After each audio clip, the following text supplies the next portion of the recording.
आप देख रहे हैं डाबरा समाचार से मनु मिश्रा को, जहाँ कोई नहीं पहुंचता।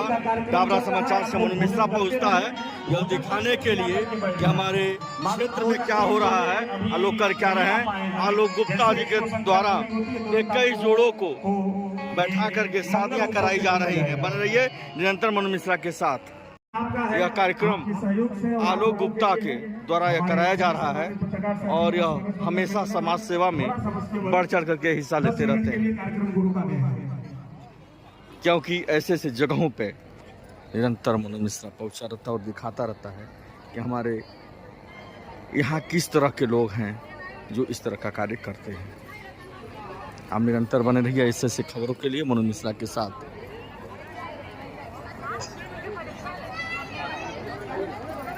भोजन करते रहे, भोजन करके आकर के बैठ जाए अपने अपने जगह पर। जो मैं दिखा रहा हूँ 21 जोड़े बैठे हुए हैं शादी के लिए और यह आलोक गुप्ता के द्वारा यह कार्यक्रम कराया जाता है।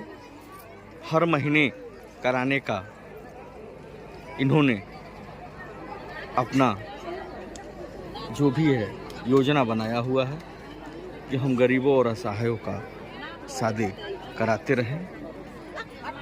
ऐसे ऐसे लोग हैं जो सनातन धर्म के बारे में सोचते हैं कि किसी तरह से भी कोई अपने आप को लाचार और बेसहारा ना समझे।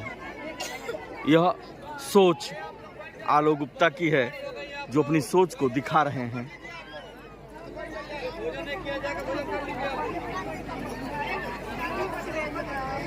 और यहाँ शादी के साथ साथ यहाँ पे भोजन की भी व्यवस्था है। जो लोग निरंतर अपना भोजन कर रहे हैं और आ रहे हैं और जा रहे हैं कार्यक्रम में।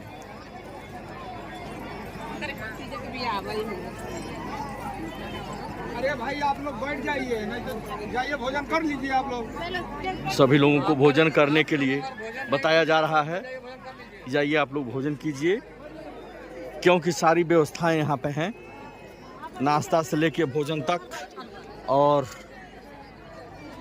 शादी कराने तक। क्योंकि यह मनु मिश्रा निरंतर पारदर्शिता दिखाता है और क्षेत्र में बना भी रहता है कि कहां पर क्या हो रहा है। बने रहिए आप लोग डाबरा समाचार के द्वारा, जो क्षेत्र की खबरों को आप लोगों तक पहुंचाता है। और आप लोग देख करके लाइक एवं सब्सक्राइब अवश्य करें, जिससे एक पत्रकार का मनोबल बढ़ता है। ऐसे जगहों पर पहुंच करके कवरेज करने का चल रहे हैं। किसी भी प्रकार से किसी को दिक्कत ना आए। सर नमस्कार। नमस्कार। सर यहाँ के बारे में कुछ बताएंगे जो आलोक गुप्ता जी के द्वारा शादी कराई जा रही है?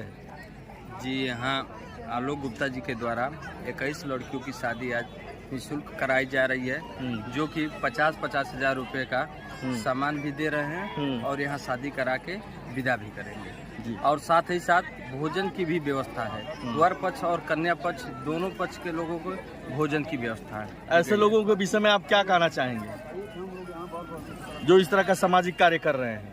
ऐसे लोगों को मैं बहुत बहुत धन्यवाद देना चाहता हूँ जो इतने बढ़ चढ़ के हिस्सा लेके और सामाजिक कार्यों में अपना पूर्ण योगदान दे रहे हैं। यह कौन सी जगह है सर? ये है बढ़िया हरदो, 12 दीक्षित से 2 किलोमीटर आने पे बढ़िया हरदो गांव है। ये बढ़िया हरदो है। 21 जोड़े हैं यहाँ पे? 21 जोड़े हैं जी। धन्यवाद। ऐसे बने रहिए निरंतर आप लोग मनु मिश्रा के साथ। चलिए, हमारे चैनल में आपका स्वागत है। और आप 21 शादियों का जो है कि शादियां जो करा रहे हैं दहेज रहित, उसमें आप कई वर्षों से शादियां करा रहे हैं और कई जगहों पे शादियां कर, इसमें क्या कहेंगे आप? कई वर्षों से जो शादी हो रही थी वो छोटे छोटे स्तर पे हो रहा था, 1 लोगों का, 2 लोगों का, 4 लोगों का जी।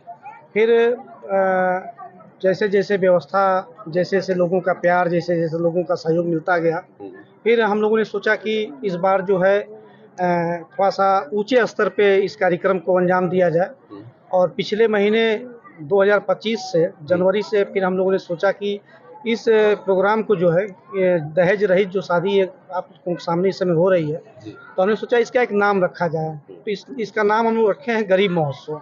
जैसे हमारे बढ़लगंज में सरजू महोत्सव होता है, गोरखपुर में गोरखपुर महोत्सव होता है, तो हम लोग सोचा कि कुछ ऐसा नाम रखा जाए जिससे लोगों की जुबान पे रहे कि हाँ, गरीब महोत्सव में गरीबों के लिए या असहायों के लिए जो जिनके पास व्यवस्था नहीं बन पाती है, मंदिर में जाके करते हैं, कोर्ट में जाके करते हैं, तो ऐसे लोगों की मदद किया जाए, लोगों से सहयोग लिया जाए और फिर 21-21 जोड़ों की शादी कराया जाए। तो इसके दौरान जो है हमने जनवरी के महीने में 31 जनवरी को, पिछले 31 जनवरी को 21 लड़कियों की शादी कराई थी और उसका भी नाम हमने गरीब महोत्सव ही रखा था। आज फिर ये गरीब महोत्सव का ये लगातार दूसरा महीना है, आज 24 फरवरी है। मैं आप लोगों का बहुत बहुत धन्यवाद देता हूं कि आप लोगों ने इस शादी में आने का आप लोगों ने कष्ट किया और प्रयास भी किया।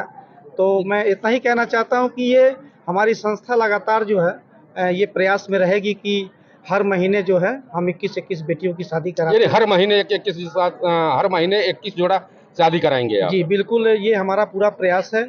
जन जन तक हम छोटी छोटी नुक्कड़ सभाएं भी करते हैं, नुक्कड़ मीटिंग भी करते हैं, लोगों को जागरूक करते हैं, गांव-गांव जाते हैं, लोगों को बताते हैं अपनी व्यवस्थाओं के बारे में। लोगों को हम जोड़ने का काम करते हैं अपनी संस्थाओं से और जोड़ करके फिर जो जिस तरीके से अपना आवेदन या फार्म भरवाता है या फ़ोन करता है तो उनको हम बुला करके उनका आधार कार्ड फ़ोटो ले करके और फिर जोड़ा तय करते हैं, फिर उनको फ़ोन करके सूचित किया जाता है, फिर आते हैं शादी में। सर, ये लगाव आपको कैसे आया जो असहाय और गरीबों का आप शादी करते हैं? आपके मन में कब से उत्पन्न हुआ? ये तो बचपन से ही मेरा सपना है कि समाज का सेवा करते रहें। मैं तो जब 15-16 साल 18 साल पहले जब मैं ठेला लगाता था, उस समय भी हम चौराहे पे तमाम ठेला वाले मिल करके 10-10 20-20 रुपये इकट्ठा करके किसी की मृत्यु हो जाती थी तो वहाँ लकड़ी पहुँचा देते थे, कफन पहुँचा देते थे, ब्रह्मभोज में आटा पहुँचा देते थे। तो इस तरीके का फिर हमने संगठन को हमने बनाने का काम किया जिसका नाम मानव शिक्षा सेवा संस्थान है और इस समय लगभग हज़ारों के ऊपर की संख्या इस समय मानव शिक्षा सेवा संस्थान से जुड़ी है, जो सहयोग देने का काम करती है, सहयोग लेने का काम करती है और निरंतर हम इस तरीके का कार्य समाज में आगे भी करते रहेंगे। आपको जब ऐसे जोड़े बैठते हैं शादी के लिए तो आपको देख करके कैसा आपके मन में होता होगा कि जो जोड़े बैठे हुए हैं असहाय जिनकी शादियां नहीं हो पा रही थी, जो आपके द्वारा यह शादी कराई जा रही है, आपको कैसा महसूस होता है अपने जीवन को देखते हुए? अभी जनवरी के पहले दिसंबर था। अब दिसंबर के महीने में मैंने भी अपनी बेटी की शादी की और जब मेरी बेटी भी जब इस तरीके से मंडप में बैठी थी और जब मैं उसका शादी करा रहा था तो कराने के लिए तो मैं बहुत बेहतर तरीके से कराया, लेकिन उस समय मेरे मन में यही ख्याल आया कि पता नहीं बहुत सारे ऐसे लोग होंगे जो अपनी बेटी की शादी करते हैं और वो माँ बाप के ऊपर भी वही चीज़ गुजरती होगी जो मेरे ऊपर गुजरा था। तो इसलिए मेरी पूरी कोशिश रहती है कि हर माँ बाप के सर के ऊपर जो एक बोझ हो जाता है कि हम किस तरीके से अपनी बेटियों की शादी करें जो उस काबिल नहीं होते हैं, तो हमने ये बीड़ा उठाया है और ये काम हम हमेशा करते रहेंगे। ये मानवता को भी हम लोग साथ में लेके चलते हैं, एक व्यवस्था को भी साथ में लेके चलते हैं और सबको अपना परिवार बना करके एक परिवार के रूप में हम साथ गरीब महोत्सव की शादी में कन्या पक्ष को क्या भेंट दिया गया आपके संस्था के द्वारा? कन्या पक्ष को बेड है, कुर्सी है, मेज है, सिंगारदान है, उसके साथ एक छोटा सा पीढ़ा है, अलमारी है, एक बड़ा बक्सा है, एक छोटा बक्सा है और भी बर्तन सेट है उसमें। तो इस तरीके का सामान जेवरात भी दिया गया है? नहीं, जेवर नहीं दिया जाता। जेवर कहाँ से लेके आएंगे? अब जो छोटी छोटी जो व्यवस्थाएं हैं एक इंसान के जीवन में जो काम आता है वो सामान हम लोग व्यवस्था करके देने का काम। चिल्लू पार की धरती से चल करके आप देवरिया की धरती पर आ करके 21 जोड़ों की शादी एक साथ आप यहाँ संपन्न करा रहे हैं, क्या लगता है कितने जिलों में और आपका ये मुहिम चलेगा? ये हमारा प्रयास लगातार जारी है, जहाँ जहाँ भी संगठन से लोग जुड़ते हैं वहाँ हमारा प्रयास है। अब मैं आपको एक चीज़ और बता दूं कि जिस जगह पे आप खड़े हैं ये मेरी खुद की ज़मीन है और यहाँ पे हमने एक ऐसा सपना देख रखा है कि आने वाले समय में इस ज़मीन पे हम एक ऐसा विद्यालय बनवाएंगे जिसमें इंसान अगर अपने फालतू खर्च से अगर केवल 3 रुपये की बचत कर ले तो ये मेरा मानना है कि उसका बच्चा एक अच्छे विद्यालय में पढ़ सकता है। यानी कि इस ज़मीन पे ओम साई एजुकेशनल एकेडमी के नाम से हम एक ऐसा विद्यालय देने जा रहे हैं आने वाले 1-2 वर्षों में। जब हम व्यवस्था के तहत बनेंगे या हमारी व्यवस्था और मजबूत होगी तो हम इस जगह पे एक ऐसा विद्यालय देने जा रहे हैं जहाँ पे इंग्लिश मीडियम की टोटल व्यवस्था होगी, रहने की व्यवस्था, खाने की व्यवस्था, हॉस्टल की व्यवस्था, कापी किताब कलम की व्यवस्था, ड्रेस की व्यवस्था, हम उन सारे बच्चों के लिए जो जो परिवार अपने बच्चों को पढ़ाना चाहेगा तो सारे परिवार के लिए हमें सुविधा उपलब्ध कराएंगे। और केवल उनको 3 रुपये बचाना है, यानी कि गरीब आदमी का बच्चा भी यदि 3 रुपये की बचत करता है तो अपने परिवार में अपने बच्चों को पढ़ाने का सपना पूरा कर सकेगा। वो ये मैं इसलिए भी करता हूँ क्योंकि एक समय मेरी भी स्थिति ऐसी थी। मैं तो बहुत ज़्यादा नहीं पढ़ा लिखा हूँ, लेकिन जब मैं एक बार अपने बच्चे का एडमिशन कराने गया तो मैं सिर्फ इतना ही गलती कर दिया कि टीचर ने मुझसे पूछा कि आप क्या करते हैं। मैंने कह दिया कि मैं गरीब आदमी हूँ, ठेला लगा करके अंडा बेचता हूँ। उसी समय मेरे बच्चे का एडमिशन नहीं हुआ। मुझको ऐसा लगा कि बड़े स्कूल में या बड़े विद्यालय में गरीब के बच्चों के लिए कोई जगह नहीं होती है। या तो वो प्रिंसिपल उस लायक समझता नहीं है, या तो फिर वो ये सोचता है कि पढ़ा पाएगा नहीं। लेकिन हमारी व्यवस्था, मानव शिक्षा सेवा संस्थान की व्यवस्था हम ऐसा बना रहे हैं कि बस साल 2 साल के बाद जब ये विद्यालय हम बनवा करके तैयार करेंगे तो केवल एक परिवार अगर 3 रुपये की बचत करके हमसे जुड़ने का काम करेगा तो निश्चित रूप से उसके घर के बड़े स्कूल में या बड़े विद्यालय में गरीब के बच्चों के लिए कोई जगह नहीं होती है। या तो वो प्रिंसिपल उस लायक समझता नहीं है, या तो फिर वो ये सोचता है कि पढ़ा पाएगा नहीं। लेकिन हमारी व्यवस्था, मानव शिक्षा सेवा संस्थान की व्यवस्था हम ऐसा बना रहे हैं कि बस साल 2 साल के बाद जब ये विद्यालय हम बनवा करके तैयार करेंगे तो केवल एक परिवार अगर 3 रुपये की बचत करके हमसे जुड़ने का काम करेगा तो निश्चित रूप से उसके घर के बच्चे इंग्लिश मीडियम विद्यालय में पढ़ भी सकेंगे और हर माँ बाप का सपना भी पूरा हो सकेगा कि उसका बच्चा भी अच्छे विद्यालय में पढ़ सके। अन्य विद्यालयों की भांति जिस प्रकार से एडमिशन के दौरान ही 10 से 15 हज़ार रुपये का खर्च आवेदन के दौरान ही ले लिया जाता है, क्या वैसी भी प्रावधान आपके इस संस्था में रहेगी? बिल्कुल नहीं, बिल्कुल नहीं। हम सिर्फ उनको अपना सदस्य बनाएंगे। यदि वो 3 रुपया एक दिन का बचत करने का अपने अंदर क्षमता रखते हैं, जैसे आमतौर पे तो हम खर्च करते हैं, सिगरेट पीते हैं तो 15 रुपया खर्च हो जाता है, गुटखा खाते हैं तो 12 रुपया खर्च हो जाता है। हमारे समाज में नशे के आदि आजकल युवा बढ़ चढ़ करके एक तरह से हिस्सा भी ले रहे हैं, क्या वो पूरी तरीके से चपेट में आ चुके हैं। ऐसे चीज़ों को भी हम जागरूकता अभियान चलाते हुए हम यही बताते हैं कि जो आप खर्च करते हैं उसमें से बचत करिए 3-3 रुपये की और संस्था से जुड़िए। और हम संस्था के माध्यम से इस तरीके का व्यवस्था भी करते हैं, सामूहिक विवाह, साथ में हम विद्यालय की व्यवस्था करने जा रहे हैं जिसमें बच्चे पढ़ सकते हैं, बिना किसी एक्स्ट्रा बोझ के पढ़ सकते हैं। और कौन नहीं चाहता है कि उसका बच्चा अच्छे स्कूल में ना पढ़े, लेकिन कहीं ना कहीं कुछ कमियां हमारे अंदर भी होती है और हमारे सोच में भी होती है जो हम शायद सोच नहीं पाते हैं या अपनी कमियों को हम दूर नहीं कर पाते हैं, जिसकी वजह से हमारा बच्चा पढ़ नहीं पाता।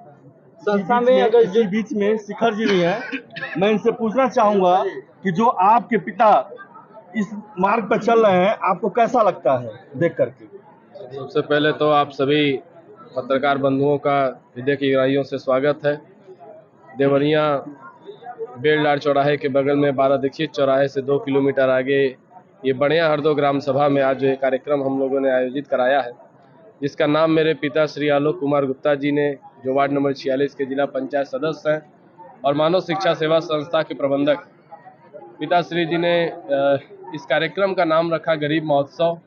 और आप सभी को जानकारी होगा कि इस कार्यक्रम को हम पिछले महीने से कराने का काम कर रहे हैं, यानी जनवरी 2025 से, और इस कार्यक्रम का दूसरा महीना है फरवरी 2025 में। आज 24 फरवरी को ये कार्यक्रम हम लोग करा रहे हैं।